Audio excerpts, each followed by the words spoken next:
Mumbai from 1981 to 95.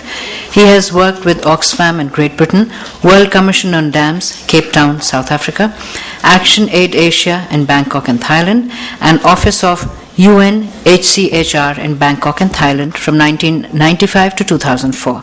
Since August 2004, he is engaged as Director, Tata Institute of Social Sciences. His areas of teaching and research include demography, development anthropology, public policy, and disaster management. Professor S. Parasuraman.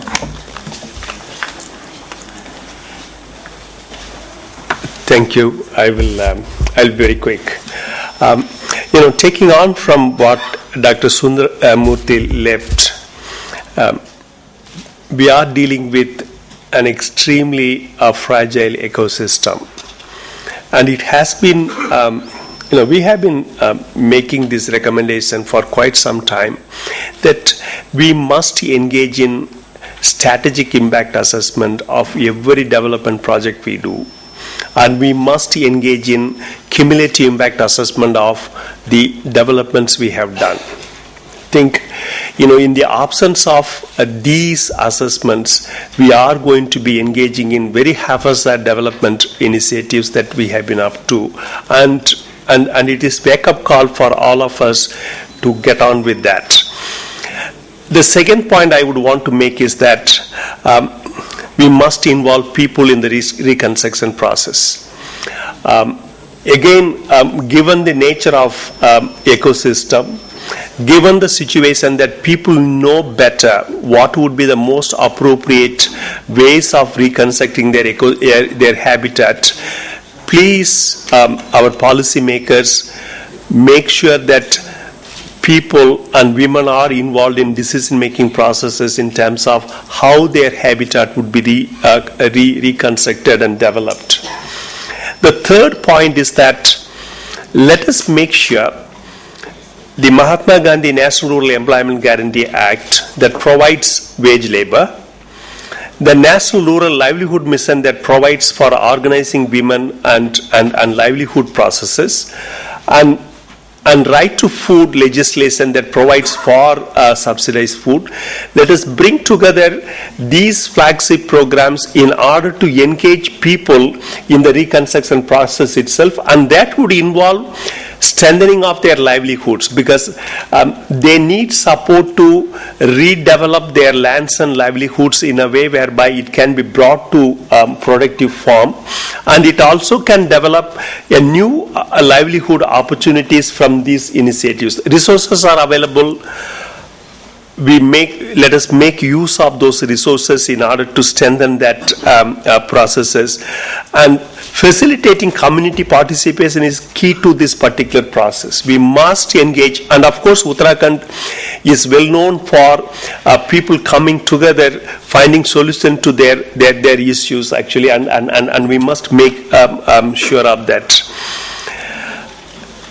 We must create a robust and more democratic system for information dissemination. I think certainly information could have reached people, but how do we make it available and accessible in a way? But given the situation now, the television has greater penetration. Given the situation that the cell phones have got greater penetration, if we can establish credible information system dissemination, I think we could have saved a lot of lives, and we could have done several things. And the fifth and final point is that,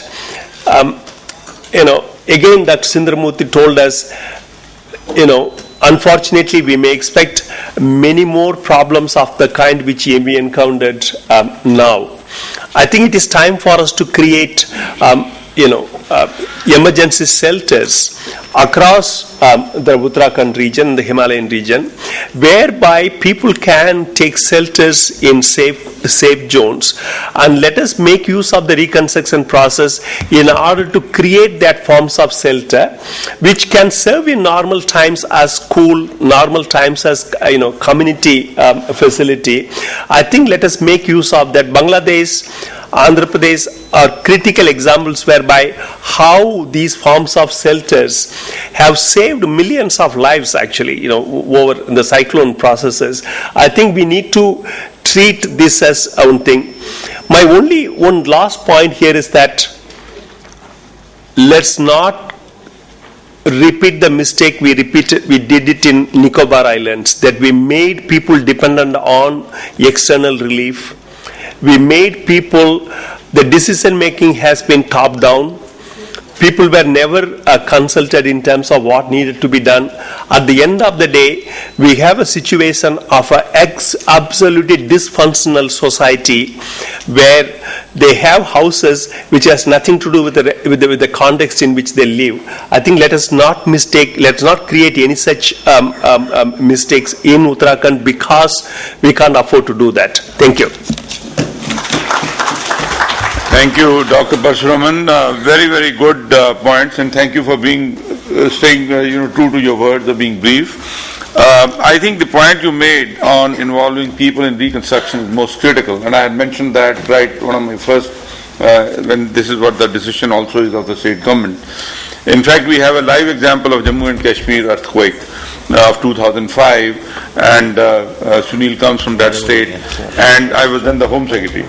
So, although there were a lot of offers from here, there and all, involvement of the local community, and ultimately the end user and the beneficiary must feel at home of what has been done. Give him the technology, but take his inputs and involve him as much as possible. You are absolutely right. There are several GOI schemes which can be paid for livelihood and things like that, including PMGSY. Absolutely. Which you through oversight did. So this is being thought of. What I would like to say is that I know, because we are running a little bit over time, which invariably happens in the middle sessions, that I don't want to sound on behalf of the state government a bit pompous, but most, if not all, the points that have been raised by the speaker, again I say it's wiser after the event, and a lot of the inputs have come in, are already on record. How much we can really put into practice is where our test will be. So the structures are still not there. So we have to also have structures for implementation. I mean, one thing is it is there in your mind, it is there in your zahn. But really, can you translate it on ground? And practice is going to be the biggest challenge for us. So before I throw the floor open to the people in the hall and request if they have any comments, I'll request all the speakers to please leave the soft copies of their presentation for our benefit, or hard copies, whatever you have handy, and I'll request Nagma to kindly pick them up from the speakers. And now, ladies and gentlemen, you have had, I think, barring the chair, a very wise panel on the board, who have on the dais, and who have given some fantastic ideas, and they have all been taken note of. There are a couple of rapporteurs who have taken note of, and we assure you that we'll do it. May I request Vice Chairman and any other member or any other distinguished guest, if they have any suggestions, comments, or this thing, because we are really overshot the time by good 15 to 20 minutes. Sir, would you like to say something? At the end. Any other this thing? Yes, General. Thank you, sir. This is General Datta from the National Disaster Management Authority. Thank you, sir. So when we're talking about lessons learned in Uttarakhand, if we take it logically, sir, first one, breakdown of communication and lack of input as to what has happened on the ground. Delay in mobilization of man, material and resources. Early warning, accountability, who receives, who gives and takes precautions. Management of people who are entering a area which cannot hold that many people and is vulnerable from the point of view of communication and otherwise. When we last point, sir, if you remember, even in the mock exercise we conducted, when communications break down, most of the people are carrying mobile phones which has a FM radio. If every state has a FM disaster management channel which can be switched on and messages can be passed, and everybody who possesses a mobile phone, while the mobile phone won't work, the FM in the mobile phone will work and input can be given. Thank you, sir. Good points. I'll concede that. Uttarakhand wouldn't have, yes, I'll just quickly respond to that. Uttarakhand, one can safely say that did not have or does not even today have the best of communication systems. As a matter of fact, through our efforts, the Ministry of Communication and Information Technology have commissioned a special task force just for that. And we have had several rounds of discussions, starting with the minister down below, and they are, they are giving resources, they are giving technology, they are giving manpower, and the whole thing, hopefully, as I said, will bear some results. But having said that, General Datta, let me also say, I think Sunil or somebody brought out this point. It is not only communication is very important, don't take me wrong.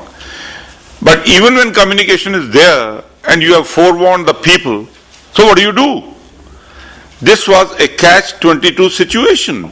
The number of people that were there in Kedarnath and in Rambada and down to Gaurikund, and the suddenness of the whole thing and the enormity of the whole thing, so you made announcements.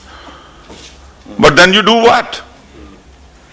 Communications at reach. There were some sat phones, there were some other systems, and we know we all lost some of our own close relatives, so there were some communication systems on. So you said it was going to be, I must say IMD sent some kind of a warning on 16th afternoon, of the heavy rains and some landslides and things like that. So so what does the state government do? DM division gets active, DM department gets active, call the district magistrates, call the SPs, so they pick up their bills and they lagao the ghantis and say this is happening, so please be careful. Go to safe places. Hello? Go to safe places where?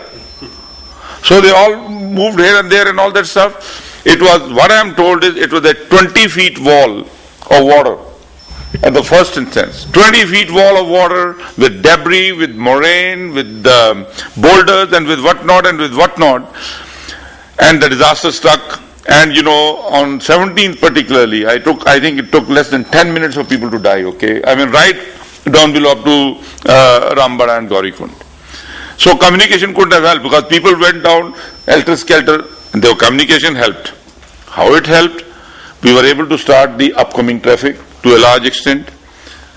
It didn't help where people, on hearing this thing, they went to the upper reaches. If there the flood waters will not come. And they invited tragedy. They invited tragedy because you are already on 11,000, 10,000, 11,000 feet. You are running up to 13,000, 14,000 feet. You do not know the routes. You don't have the food. You don't have the clothes to take the winter, and you don't have the oxygen up there. These bodies that have been cleared after combing operations and things like that are people who, on hearing this thing, they ran away from the spot that was to be endangered. So while I fully admit that communication is a key, long-term, short-term basis, what is equally important is, what we have said is, the regulation of this thing. How much the mandir can take? What are the all the en route health facilities and things like that? So the point is taken, noted, and whatever best is being done, I am sure that at the end of the day we'll be very happy. You are Mr. Gupta, am I right? Yes, sir. I am Dr. Kailash Gupta. Yes. And I was sent by Government of Rajasthan to respond to Uttarakhand disaster. I was there for 3 weeks. And Mr. Motto has suggested about the documentation, and everybody talks that there should be documentation of the disaster. Documentation involves only description of what happened and what was done. But I think we should move further ahead and we should do research, not only documentation. Research involves doing literature review, identifying the gap in the knowledge, and then identifying the research question, and then doing the research methodology, and then doing the research. And there is a quick response research in US. I have recipient of 3 US National Science Foundation quick response research grants, under which I did research after tsunami in India and Sri Lanka, after cyclone in Bangladesh and India 2009, and after Haiti in 2010 earthquake.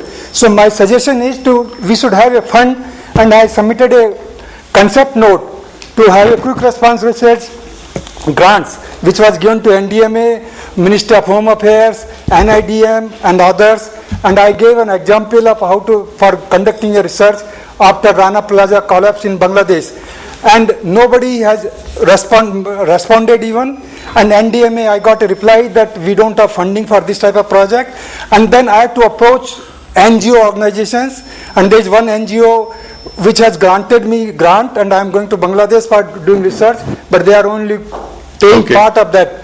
But so my request is there should be some quick response research grant, not documentation. Documentation is lower level. So point taken. Yeah, point and, taken. Experts should be allowed to go into those grants. Thank you. Thank you. Point taken, Dr. Gupta. Thank you, Mr. I think we have to close it. Please hold your hands for the next session, because that is also on this thing. And my apologies to the next session panelists and the chair for delaying, but I think part of the blame is yours. You should have put the ghanti here, but doesn't matter. So that is just transferring. We always are good at that, the buck to the other side. And thank you very much for your participation, and thank you very much for your patient hearing. All I wish to assure our distinguished panelists is that the points that you have made will be positively and definitely taken note of. Thank you. Mementos for a distinguished panel, which I request you to kindly present to them. Pleasure. These are in the form of plants. I request you to kindly present memento to Shri Yashpal Arya. I thought ladies first, but doesn't matter. Ms. Lisa Grande. You mean the minister first? Okay. Thank you, sir. Thank you, Yashpalji. Thank you. Great patient. Thank you. Ms. Lisa Grande. Let me do the honors for you. Shri S.K. Muttu. Shri Esther. Fantastic. Sunil. Yes. Promoting green. Thank you very much. Very good. Shri A. Sundaramurthy. Hope the term is lucky for all of us. I'll be bothering you again, Mr. Sundaramurthy. Professor S. Parasuraman. Thank you very much, and your team did a fabulous job. And may I request the Honorable Vice Chairman of NDMA, Shri M. Shashidhar Reddy, to kindly present a memento to Shri V.K. Duggal. Oh, okay, I'll take it there. I'll take it there because I've taken a group photo. Then let Vice Chairman come here. If it is a group photo, then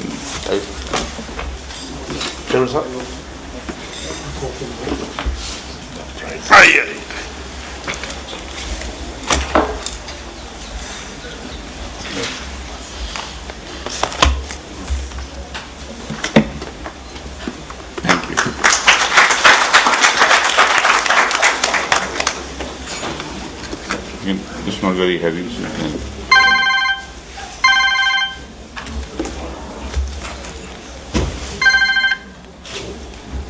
So oh, light. Thank you. Thank you.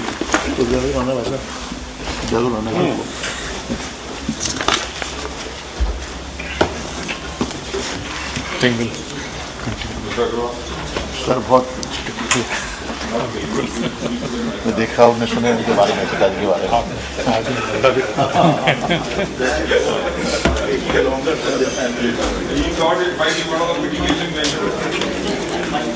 So is that changing? Should I? because time. Ladies and gentlemen, we will continue with the technical session 2. The theme is extreme weather events.